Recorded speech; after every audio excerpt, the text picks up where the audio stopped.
बिस्मिल्लाहिर्रहमानिर्रहीम। तो कैसे हैं आप सब? उम्मीद है सब खैरियत से होंगे। आज हम जिस टॉपिक के ऊपर बात करेंगे वो है फेडरल एग्जीक्यूटिव। फेडरल एग्जीक्यूटिव के बारे में बड़ा कन्फ्यूजन रहती है बच्चों को कि यार फेडरल एग्जीक्यूटिव और फेडरल पार्लियामेंट ये क्या चीज़ें हैं। फेडरल एग्जीक्यूटिव ये प्रेसिडेंट को कहा जाता है, ठीक है, और पार्लियामेंट उसका अलग रोल होता है, ठीक है। ये इसमें कंफ्यूज नहीं होना आपने, क्योंकि दो टॉपिक्स हैं, फेडरल एग्जीक्यूटिव और फेडरल पार्लियामेंट। और इस वीडियो के एंड पे मैं आपको इन सब आर्टिकल्स को जो है याद करने का बड़ा फ़नी वे में ना आपको एक तरीका समझाऊंगा, तो वीडियो के साथ बने रहे। तो चलें स्टार्ट करते हैं। इसके साथ जो डील करते हैं आर्टिकल्स वो है 143 से 147, देन 174 से 187। 143 से 147 देखते हैं इसमें क्या है।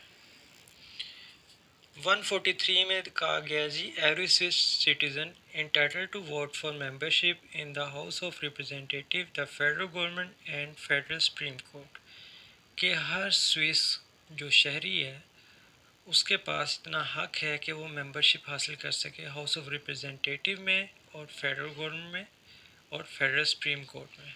अगर आप ये नहीं जानते कि फेडरल सुप्रीम कोर्ट और फेडरल गवर्नमेंट और हाउस ऑफ रिप्रेजेंटेटिव क्या चीज़ है, तो इसको मैंने ब्रीफली एक्सप्लेन किया है अपनी पहली वीडियो में, तो काइंडली वो जाके देख लें और उसका मैं लिंक भी दे दूँगा।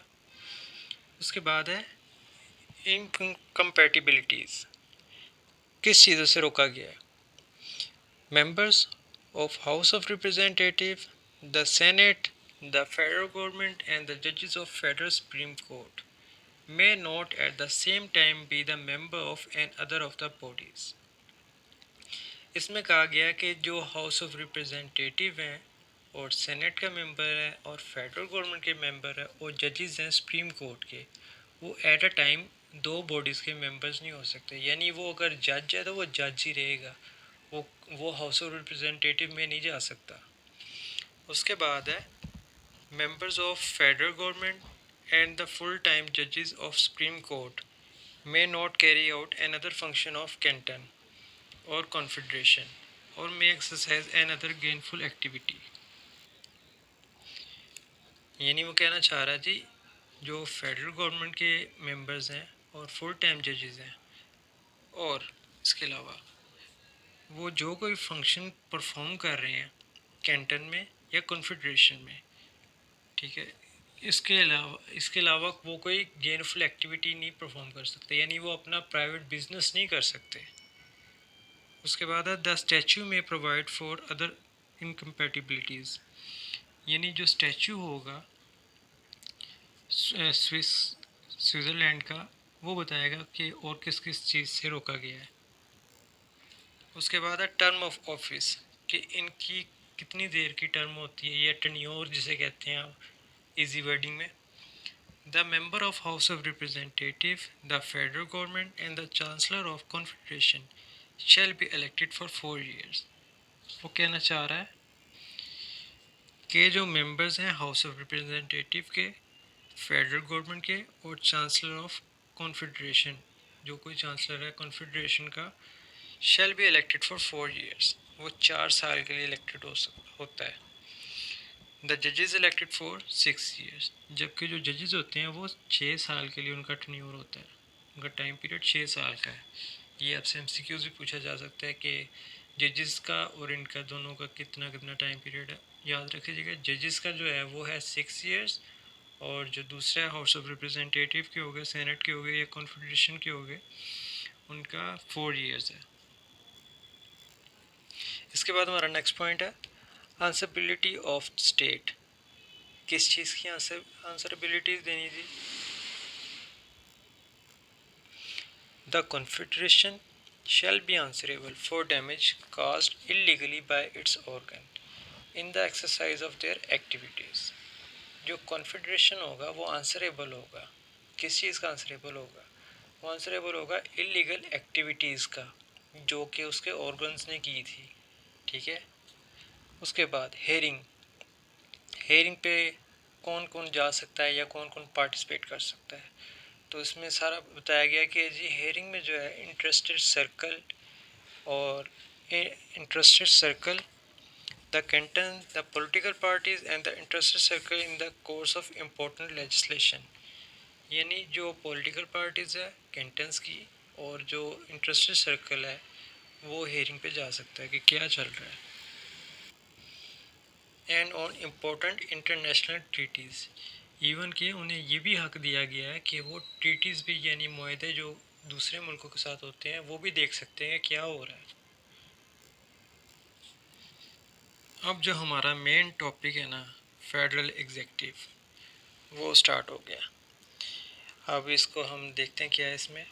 फेडरल एग्जीक्यूटिव आपको बताया प्रेसिडेंट की बात की गई है। फेडरल एग्जीक्यूटिव में पहला पॉइंट है, फेडरल एग्जीक्यूटिव में जो सबसे पावरफुल ऑर्गन कौन सा होगा, फेडरल गवर्नमेंट होगी। The federal government is the highest governing and executive authority of the confederation. उसके बाद है कंपोजिशन एंड इलेक्शन। जो फेडरल गवर्नमेंट होगी ना वही कंपोजिशन और इलेक्शन करवाएगी। ठीक है, इसमें आपके 7 मेंबर्स होंगे। ठीक है, member of federal shall be elected by federal parliament after each full renewal of the house of representative। House of representative आपको बताया था मैंने 4 साल के दुरानिया के बाद जो है वो रिन्यू होता है। दे shall be elected among Swiss citizen eligible for membership in the house of representative for 4 years। ये जो दूसरा आपको मैंने पॉइंट बताया था। उसके बाद आ जाता है आपका प्रेसिडेंट। प्रेसिडेंट पहले आपका हो गया, सबसे पहले उन्होंने बताया जी कंपोजिशन इलेक्शन हो गया। इलेक्शन होने के बाद जी प्रेसिडेंट जो मुंतखब हो गया वो है the president of confederation shall chair the federal government. जो कॉन्फेडरेशन का प्रेसिडेंट होगा वो देखेगा फेडरल गवर्नमेंट के जितने भी मामला होंगे। The federal parliament elected for the tenure of 1 year, one should be the member of federal government and other as vice president.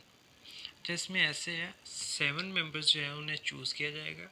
एक मेंबर जो है वो एज अ प्रेसिडेंट और दूसरा मेंबर होगा वो एज अ वाइस प्रेसिडेंट उस government में काम करेगा। देन है हमारा प्रिंसिपल ऑफ कलेक्टिव अथॉरिटी। इसमें आपके इन्होंने कहा है the federal government shall take its decision as collective authority. जो फेडरल गवर्नमेंट जितने भी फैसले करेगी वो एज अ कलेक्टिव अथॉरिटी फैसले करेगी। For the preparation and implementation of the decision the federal government shall be distributed among its members.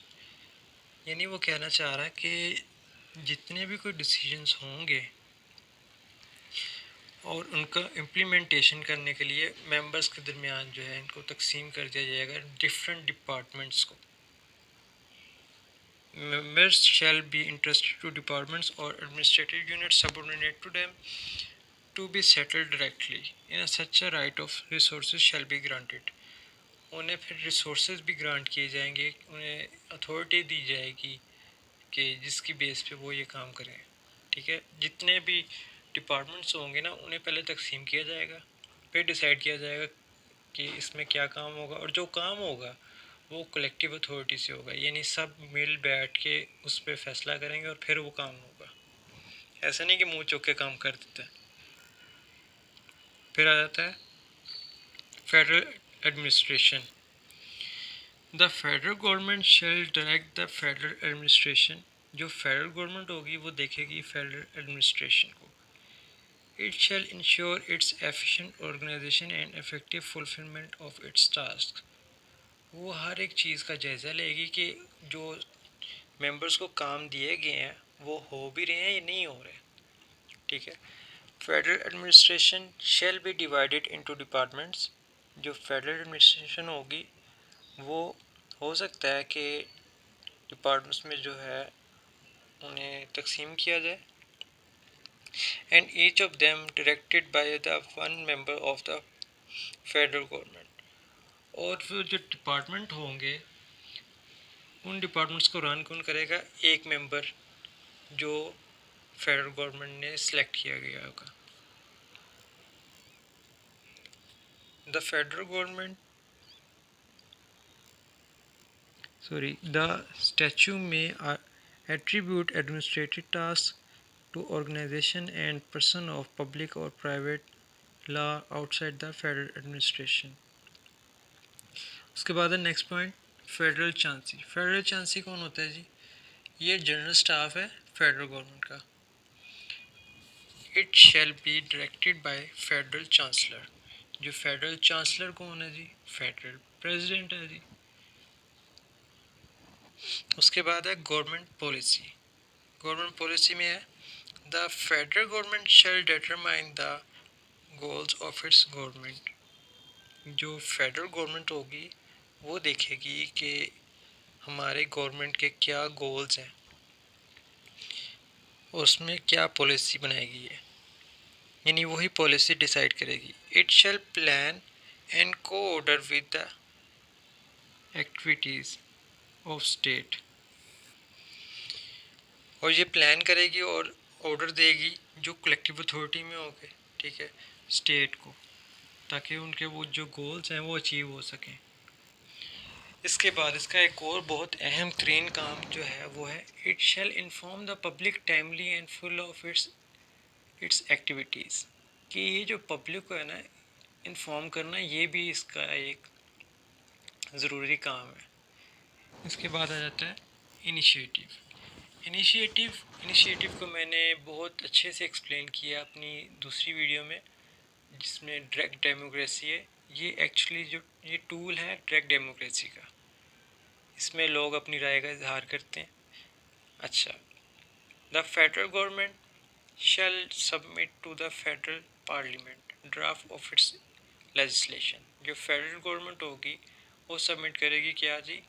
Parliament में draft legislation के लिए, कानून साजी के लिए। उसके बाद आती है लेजिस्लेशन एंड इम्प्लीमेंटेशन। कानून साजी और उसको उस पर रद्द-ए-अमल करवाना या अमल दरामद करवाना। Federal government shall legislate in the form of ordinance. जो फेडरल गवर्नमेंट होगी वो कानून साजी जो करेगी वो ऑर्डिनेंस की सूरत में करेगी, और statute empower it to do so. और जो स्टैचू होगा वो एम्पावर करेगा, यानी वो पावर प्रोवाइड करेगा कि इस ऑर्डिनेंस को लागू करवाओ, इम्प्लीमेंट करवाओ। It shall ensure implementation of decree and judgment of federal judiciary. इसके अलावा ये इम्प्लीमेंट क्या करवाएगा? डिक्री और जजमेंट ऑफ फेडरल जुडिशरी। जो भी जुडिशरी की, फेडरल जुडिशरी की जितनी भी जजमेंट्स होंगी ये इसको इम्प्लीमेंट करवाएगा, स्टैचू। इसके बाद आ जाता है फाइनेंस। फाइनेंस में आ जाता है जी, वो कह रहा है the federal government shell prepare the financing plan. जो फेडरल गवर्नमेंट होगी उसका काम क्या है जी? उसने फाइनेंसिंग प्लान जो है उसने प्रिपेयर करना है, ड्राफ्ट करना, उसके बाद draft the budget and establish the federal account. इसके अलावा इसका क्या काम है जी? It shall ensure correct financial management. ये जो फाइनेंशियल जितनी मैनेजमेंट होगी ये इसको इंश्योर करेगी। Foreign relation, the federal government shell conduct foreign relation safeguarding the federal parliament rights.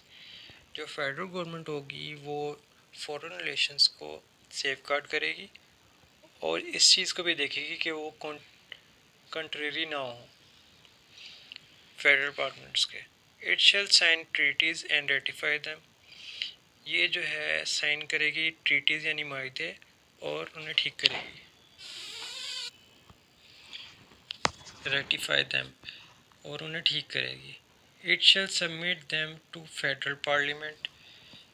ये फिर जो ट्रीटीज़ होंगी उन्हें फिर फेडरल पार्लियामेंट में सबमिट करवाएंगी कि हमने ये माहदे किए हैं। उसके बाद है when the safeguard of country so required. जब कंट्री की जो सेफगार्ड है, यानी आपको शक हो रहा है कि यार जो सर्कमस्टांसेस ऐसे बन रहे हैं कि आपकी सिटीज़नशिप या आपके कैंटन्स में कन्फेडरेशन में कोई दुश्मनी छिड़ जानी है, तो इस वजह से ये कोई ऑर्डिनेंस भी पास कर सकती है। उसके बाद है relation between the confederation and the Canton. The federal government shell collaborate with the Canton. ये जो फेडरल गवर्नमेंट होगी, कोलैबोरेट होता है ताउन करना, वो कैंटन के साथ ताउन करेगी। It shall approve cantonal legislation with the implementation of federal laws so require. ये इसके अलावा अप्रूव करेगी जितने भी कैंटन्स के अंदर लेजिस्लेशन होगी उसको ये अप्रूव करेगी। इट में रेज ऑब्जेक्शन अमंग ट्रीटीज़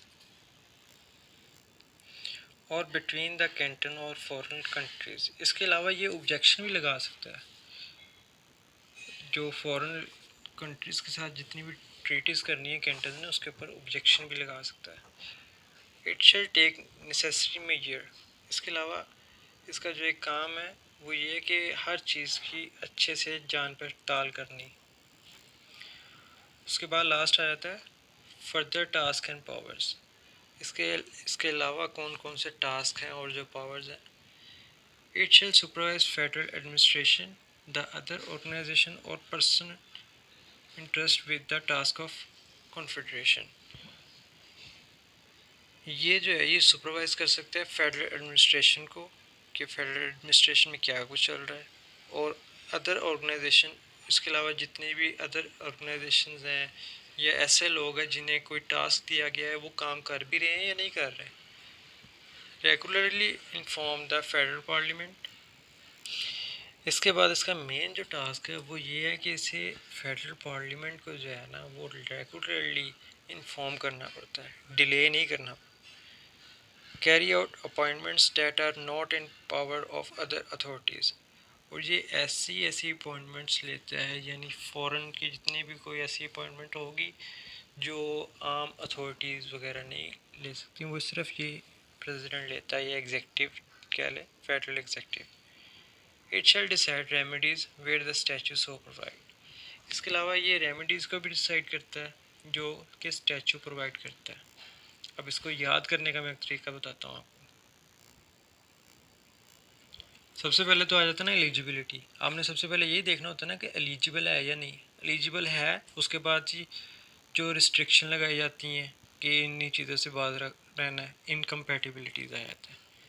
फिर उसके बाद आपको बताया जाता है जी आपका टेन्योर कितना है, आप कितनी साल रह सकते हो। फिर आंसरेबल भी हो गया अगर आपने उस सालों में रहना है। फिर हेयरिंग, ये आपको सुन कौन सकता है। इसके अलावा फेडरल गवर्नमेंट आती है, सबसे ऊपर कौन है, फेडरल गवर्नमेंट। फेडरल गवर्नमेंट ने इलेक्शन करवाया, इलेक्शन करवा के प्रेसिडेंट आ गया। प्रेसिडेंट ने मिल के फेडरल गवर्नमेंट के साथ प्रिंसिपल ऑफ कलेक्टिव अथॉरिटी बना दी। ठीक है, उसके बाद वो फेडरल एडमिनिस्ट्रेशन भी देख सकता है। फेडरल चांसी, उसने अपने नीचे एक फेडरल चांसी रख ली कि उसको स्टाफ चाहिए था, वो अकेला इतना सब कुछ नहीं देख सकता था, इसलिए उसने अपने नीचे एक फेडरल चांसी का स्टाफ रख लिया। फिर उन्होंने मिल के गवर्नमेंट पॉलिसी बनाई, इनिशिएटिव करवाया। उसके बाद इनिशिएटिव होता है लोगों से राय ली। उसके बाद जी लेजिस्लेशन हुई। लेजिस्लेशन के बाद देखा इन्होंने अपना फाइनेंस देखने के बाद इन्होंने पता लगा जी सानू घाटा पै गया। फिर इन्होंने फॉरेन रिलेशन बनाए। फिर यहाँ पे एक पॉइंट है एक्सटर्नल इंटरनल सिक्योरिटी। तो इसका मैंने ये बनाया था कि जब इन्होंने फॉरेन रिलेशन बनाए ना तो इन्हें अपनी सिक्योरिटी का भी खदशा पड़ गया कि पता नहीं वो अब जो दूसरे ममालिक हैं वो ज़्यादा पावरफुल ना हो, हम पे कब्जा ना कर लें। उसके बाद जी इन्होंने जो रिलेशन है कैंटन्स और कॉन्फेडरेशन का वो डेवलप किया। उसके एंड पे आ जाता है जी फर्दर टास्क क्या है। उम्मीद है आपको ये समझ आ गई होनी है जितने मैंने फ़नी वे में समझाया। अपनी दुआ में याद रखें और वीडियो को ज़्यादा से ज़्यादा शेयर करें।